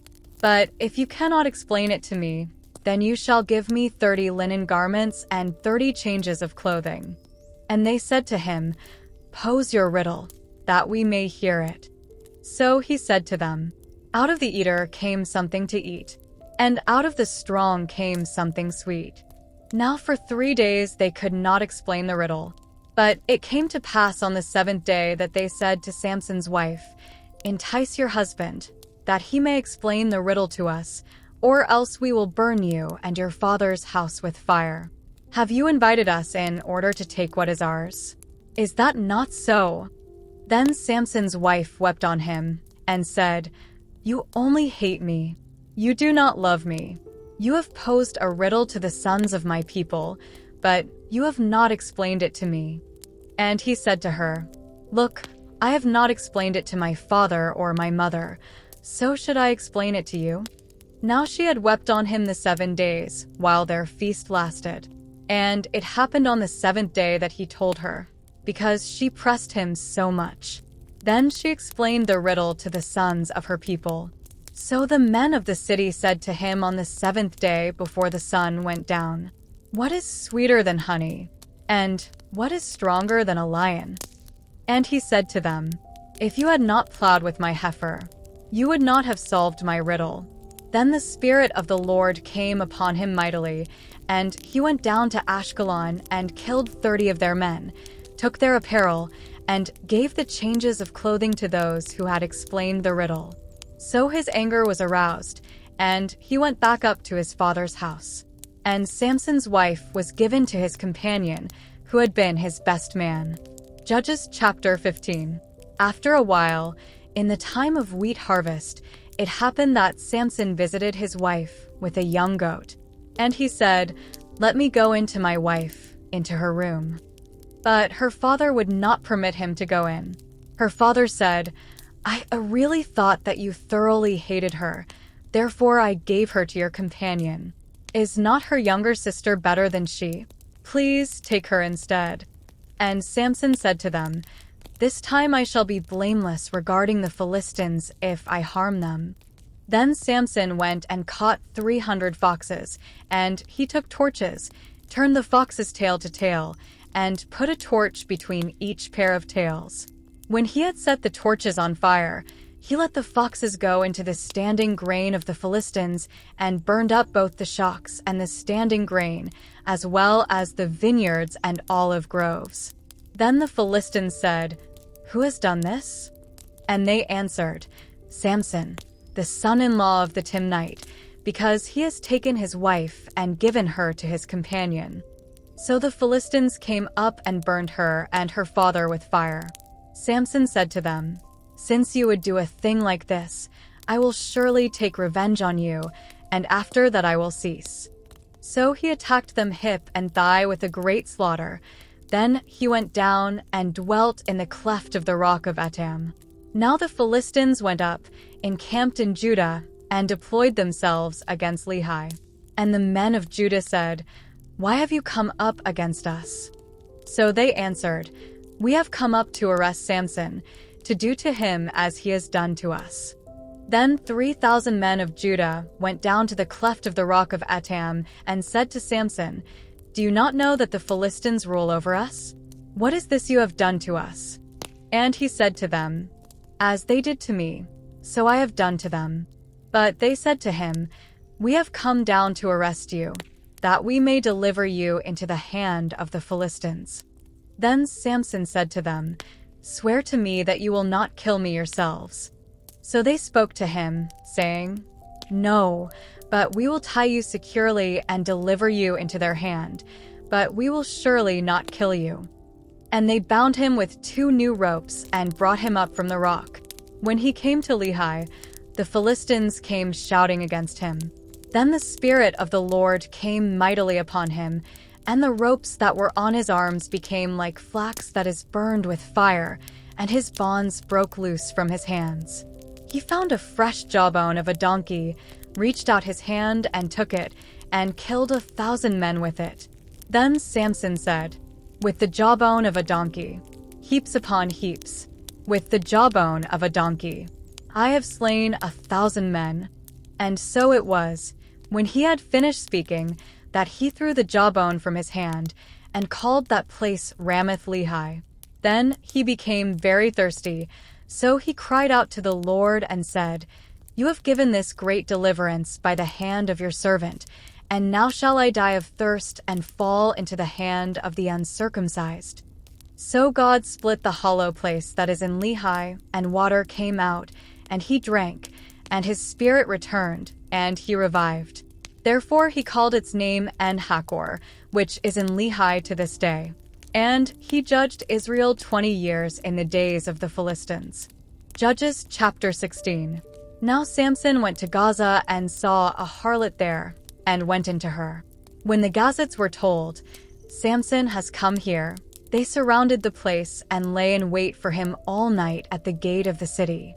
They were quiet all night, saying, "In the morning, when it is daylight, we will kill him." And Samson lay low till midnight. Then he arose at midnight, took hold of the doors of the gate of the city and the 2 gateposts, pulled them up, bar and all, put them on his shoulders, and carried them to the top of the hill that faces Hebron.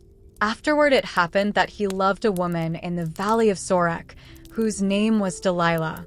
And the lords of the Philistines came up to her and said to her, "Entice him, and find out where his great strength lies, and by what means we may overpower him, that we may bind him to afflict him, and every one of us will give you 1,100 pieces of silver." So Delilah said to Samson, "Please tell me where your great strength lies, and with what you may be bound to afflict you." And Samson said to her, "If they bind me with 7 fresh bowstrings, not yet dried, then I shall become weak, and be like any other man." So the lords of the Philistines brought up to her 7 fresh bowstrings, not yet dried, and she bound him with them. Now men were lying in wait, staying with her in the room. And she said to him, "The Philistines are upon you, Samson." But he broke the bowstrings as a strand of yarn breaks when it touches fire. So the secret of his strength was not known. Then Delilah said to Samson, "Look, you have mocked me and told me lies. Now, please tell me what you may be bound with." So he said to her, "If they bind me securely with new ropes that have never been used, then I shall become weak and be like any other man."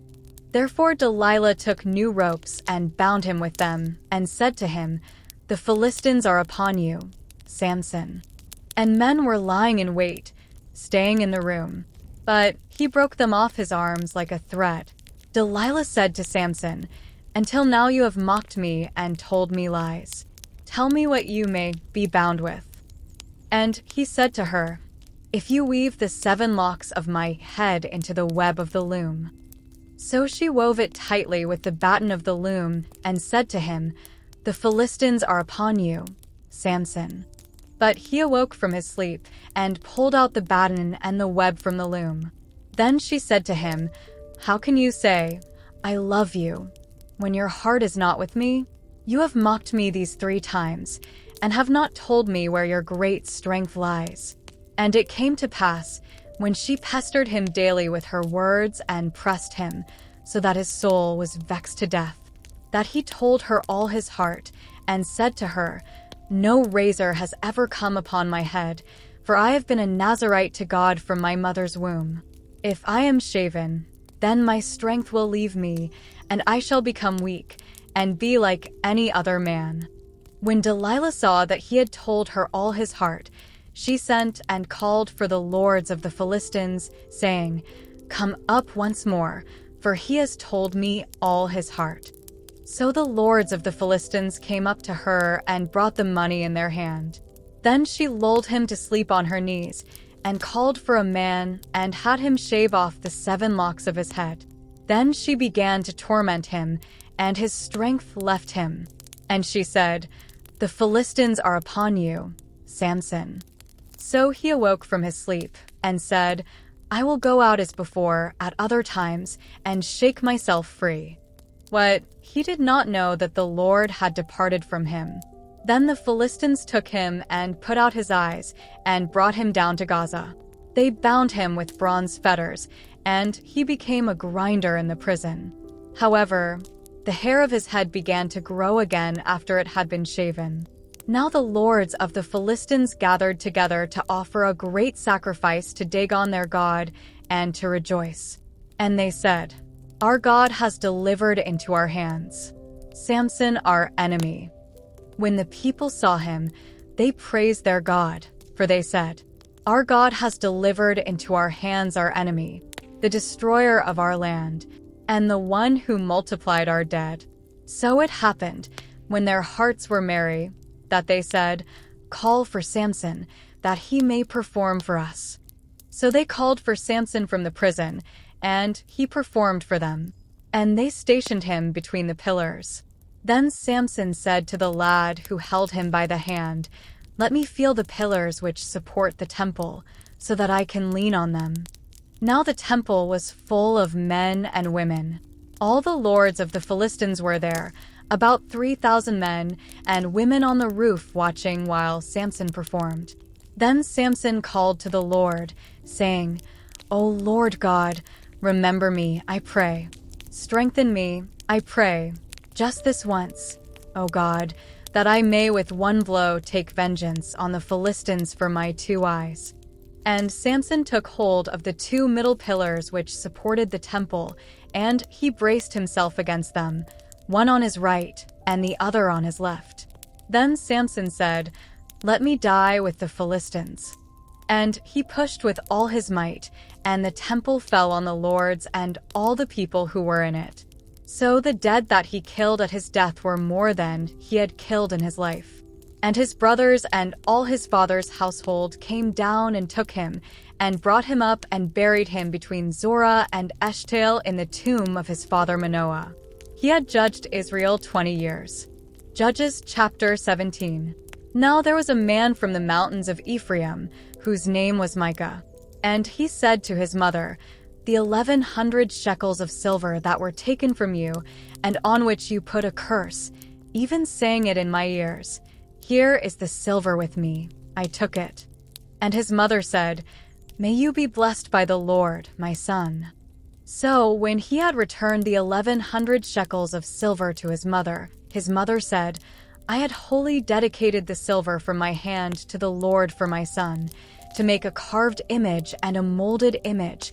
Now therefore, I will return it to you." Thus he returned the silver to his mother.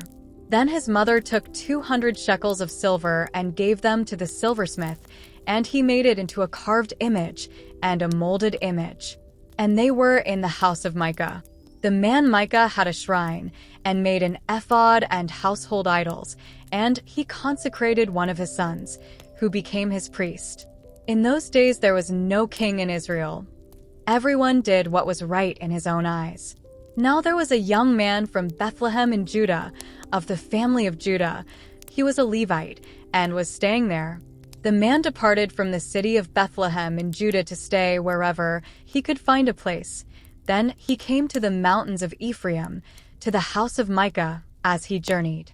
And Micah said to him, "Where do you come from?" So he said to him, "I am a Levite from Bethlehem in Judah, and I am on my way to find a place to stay." Micah said to him, "Dwell with me, and be a father and a priest to me, and I will give you 10 shekels of silver per year, a suit of clothes, and your sustenance." So the Levite went in. Then the Levite was content to dwell with the man, and the young man became like one of his sons to him. So Micah consecrated the Levite, and the young man became his priest and lived in the house of Micah. Then Micah said, "Now I know that the Lord will be good to me, since I have a Levite as priest." Judges chapter 18. In those days there was no king in Israel. And in those days the tribe of the Danites was seeking an inheritance for itself to dwell in, for until that day their inheritance among the tribes of Israel had not fallen to them.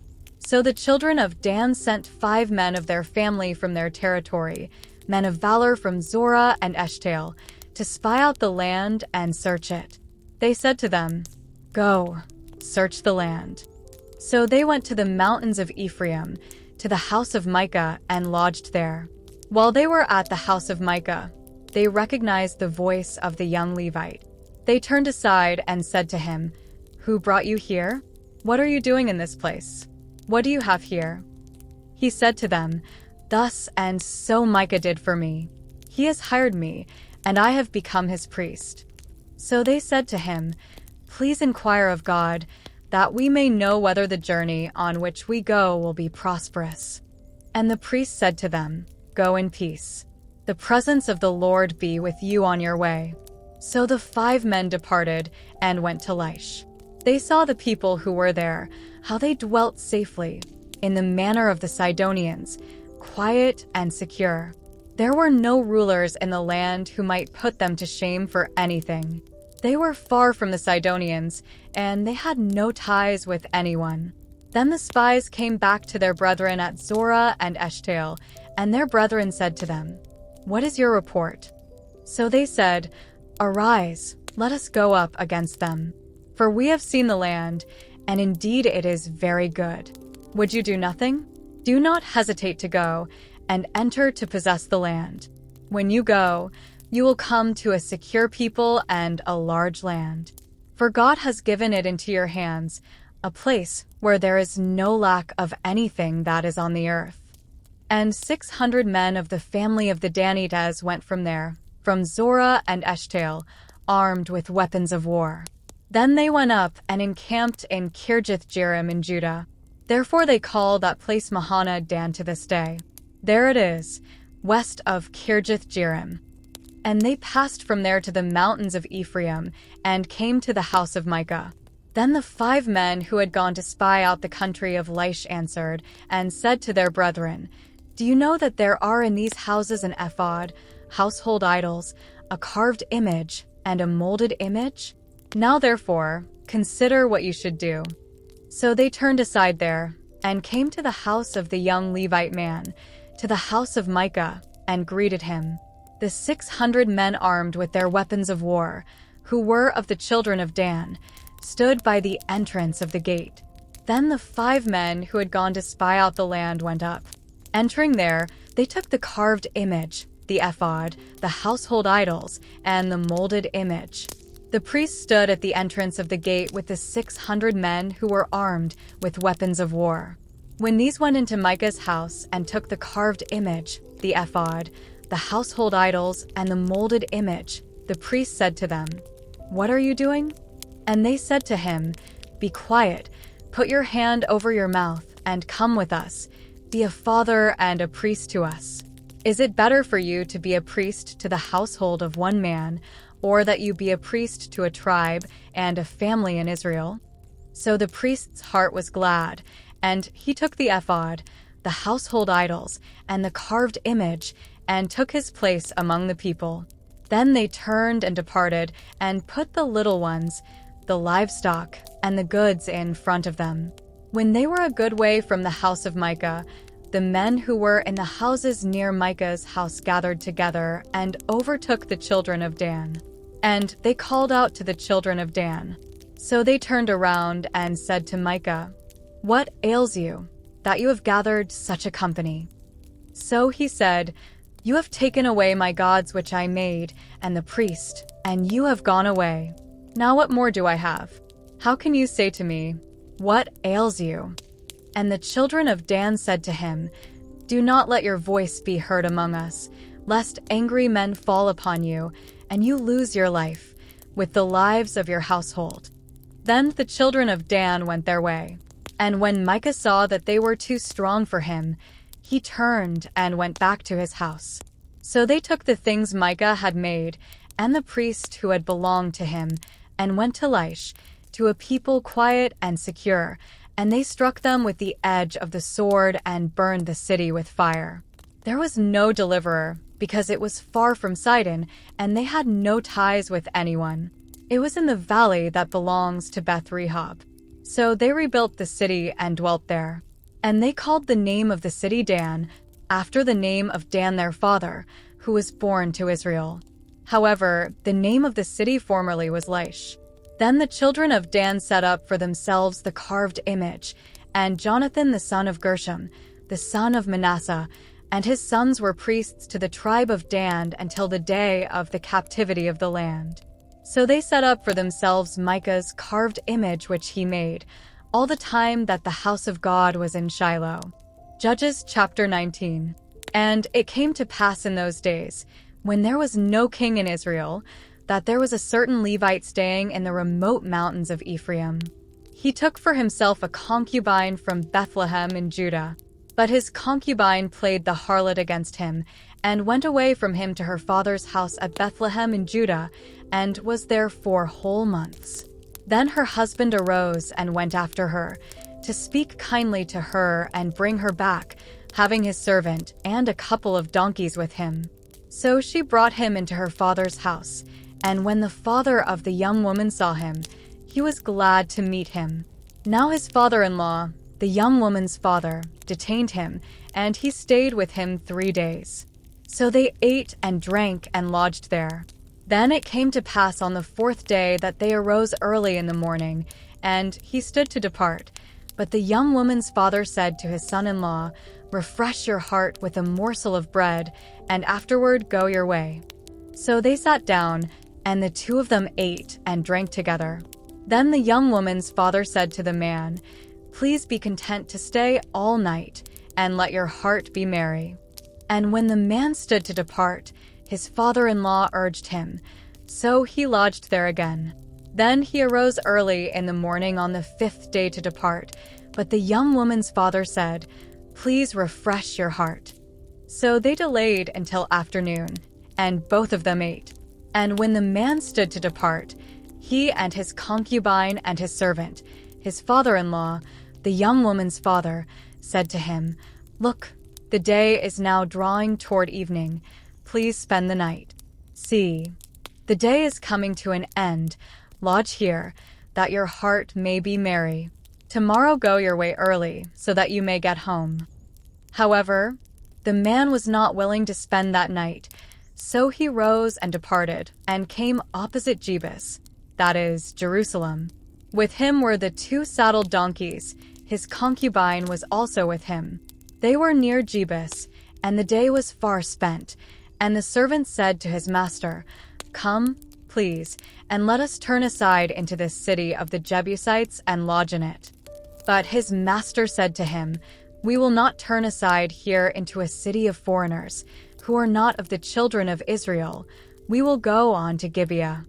So he said to his servant, "Come, let us draw near to one of these places, and spend the night in Gibeah or in Ramah." And they passed by and went their way, and the sun went down on them near Gibeah, which belongs to Benjamin. They turned aside there to go into lodge in Gibeah. And when he went in, He sat down in the open square of the city, for no one would take them into his house to spend the night. Just then an old man came in from his work in the field at evening, who also was from the mountains of Ephraim. He was staying in Gibeah, whereas the men of the place were Benjamites. And when he raised his eyes, he saw the traveler in the open square of the city. And the old man said, "Where are you going, and where do you come from?" So he said to him, "We are passing from Bethlehem in Judah toward the remote mountains of Ephraim. I am from there. I went to Bethlehem in Judah. Now I am going to the house of the Lord. But there is no one who will take me into his house. Although we have both straw and fodder for our donkeys, and bread and wine for myself, for your female servant, and for the young man who is with your servant, there is no lack of anything." And the old man said, "Peace be with you. However, let all your needs be my responsibility. Only do not spend the night in the open square." So he brought him into his house and gave fodder to the donkeys. And they washed their feet and ate and drank. As they were enjoying themselves, suddenly certain men of the city, perverted men, surrounded the house and beat on the door. They spoke to the master of the house, the old man, saying, "Bring out the man who came to your house, that we may know him carnally." But the man, the master of the house, went out to them and said to them, "No, my brethren, I beg you, do not act so wickedly. Seeing this man has come into my house, do not commit this outrage. Look, here is my virgin daughter and the man's concubine. Let me bring them out now. Humble them and do with them as you please. But to this man do not do such a vile thing." But the men would not heed him. So the man took his concubine and brought her out to them. And they knew her and abused her all night until morning. And when the day began to break, they let her go. Then the woman came as the day was dawning and fell down at the door of the man's house where her master was, till it was light.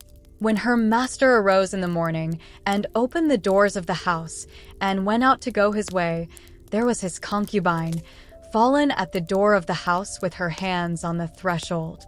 And he said to her, "Get up and let us be going." But there was no answer. So the man lifted her onto the donkey, and the man got up and went to his place.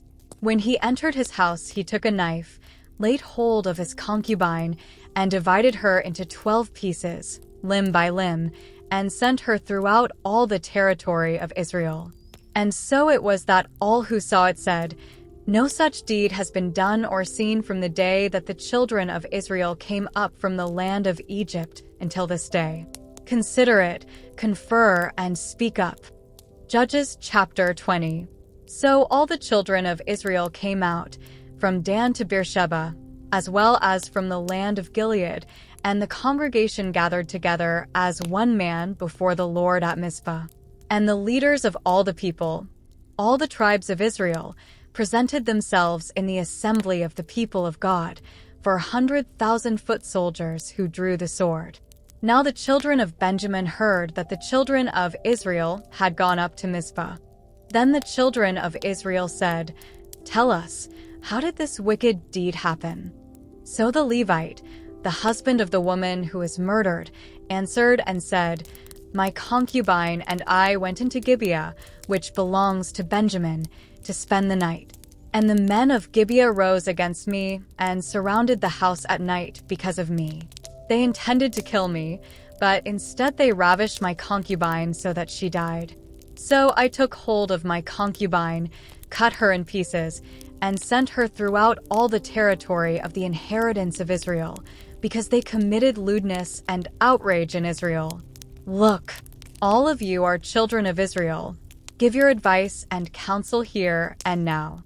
So all the people arose as one man, saying, "None of us will go to his tent, nor will any turn back to his house.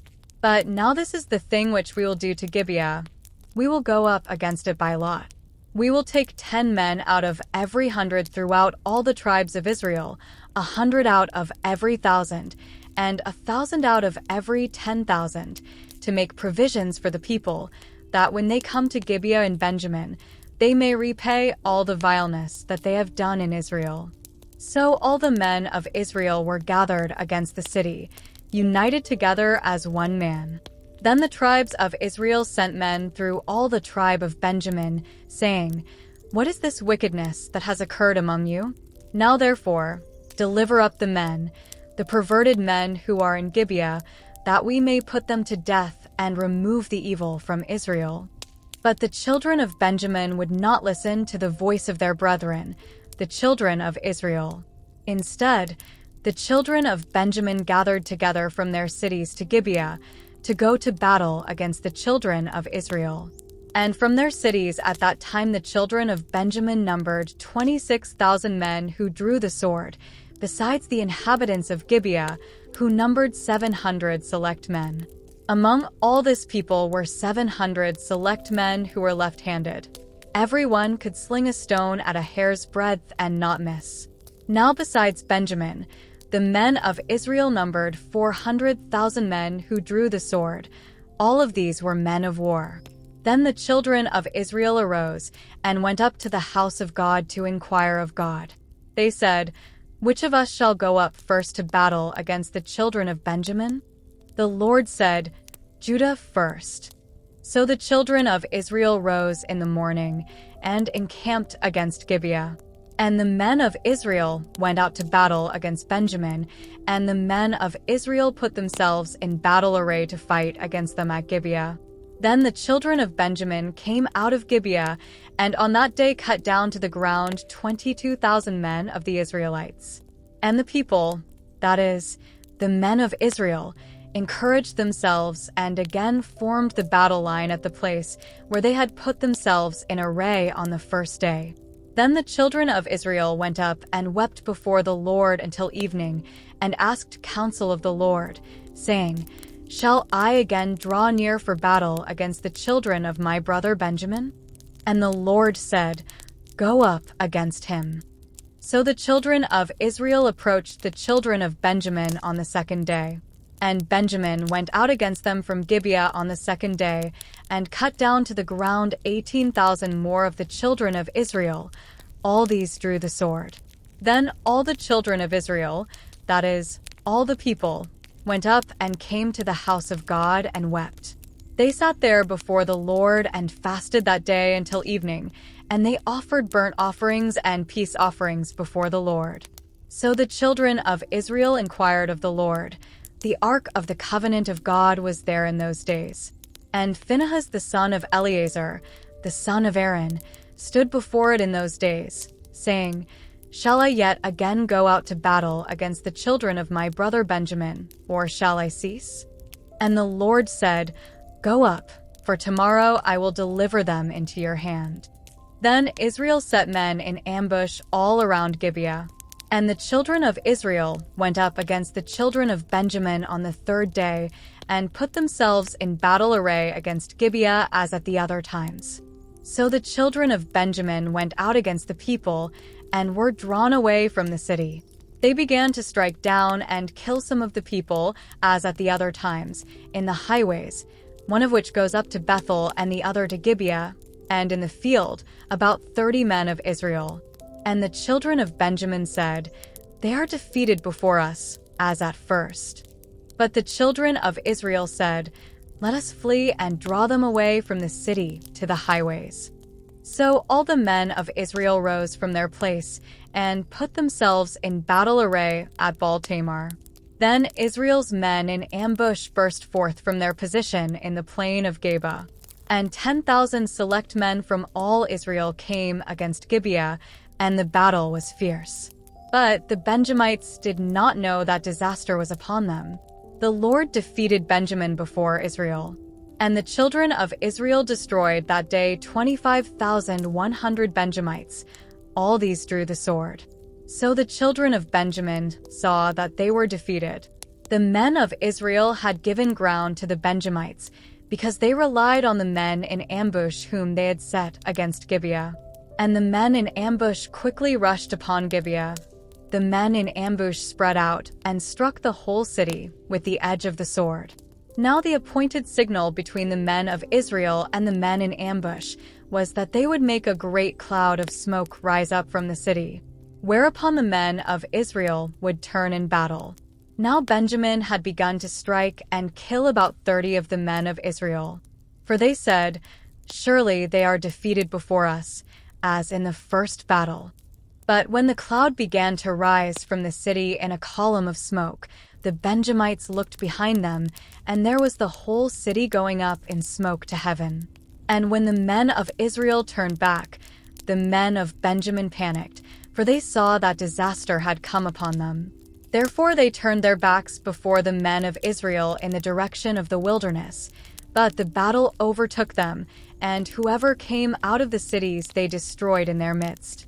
They surrounded the Benjamites, chased them, and easily trampled them down as far as the front of Gibeah toward the east. And 18,000 men of Benjamin fell. All these were men of valor. Then they turned and fled toward the wilderness to the rock of Rimmon, and they cut down 5,000 of them on the highways.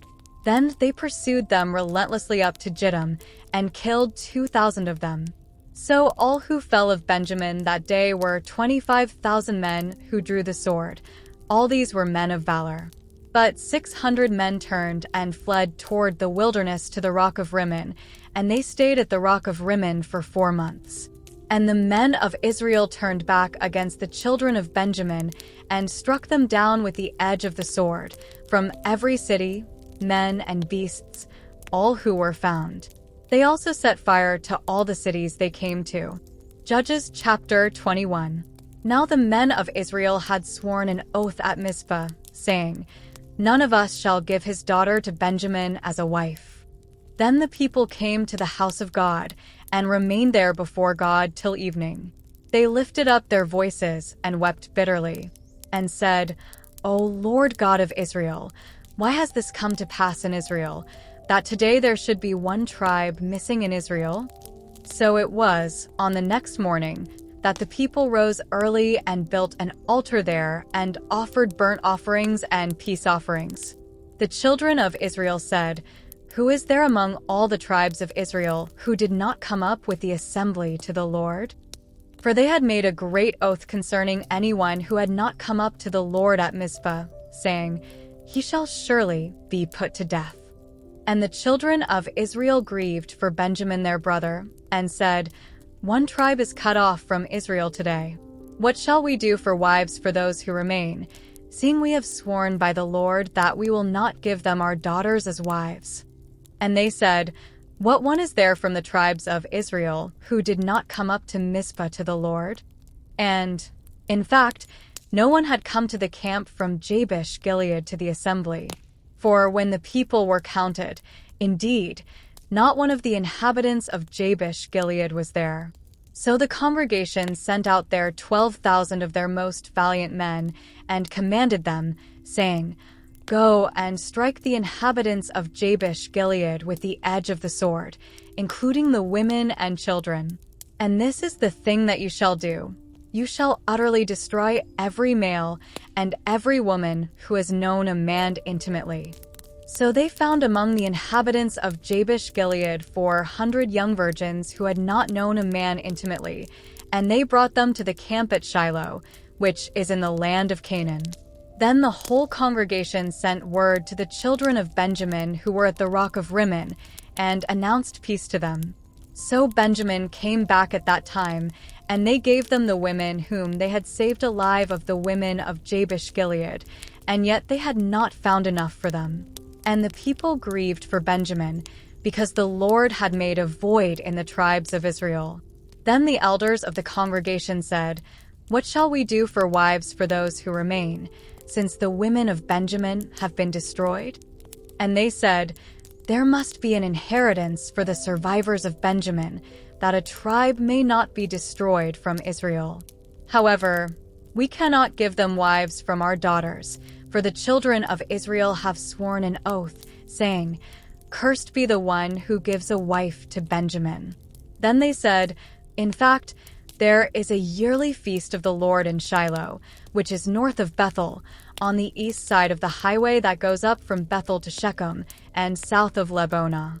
Therefore they instructed the children of Benjamin, saying, "Go, lie in wait in the vineyards, and watch. And just when the daughters of Shiloh come out to perform their dances, then come out from the vineyards, and every man catch a wife for himself from the daughters of Shiloh, then go to the land of Benjamin. Then it shall be, when their fathers or their brothers come to us to complain, that we will say to them, 'Be kind to them for our sakes, because we did not take a wife for any of them in the war. For it is not as though you have given the women to them at this time, making yourselves guilty of your oath.' And the children of Benjamin did so. They took enough wives for their number from those who danced, whom they caught. Then they went and returned to their inheritance, and they rebuilt the cities and dwelt in them. So the children of Israel departed from there at that time, every man to his tribe and family. They went out from there, every man to his inheritance. In those days there was no king in Israel. Everyone did what was right in his own eyes.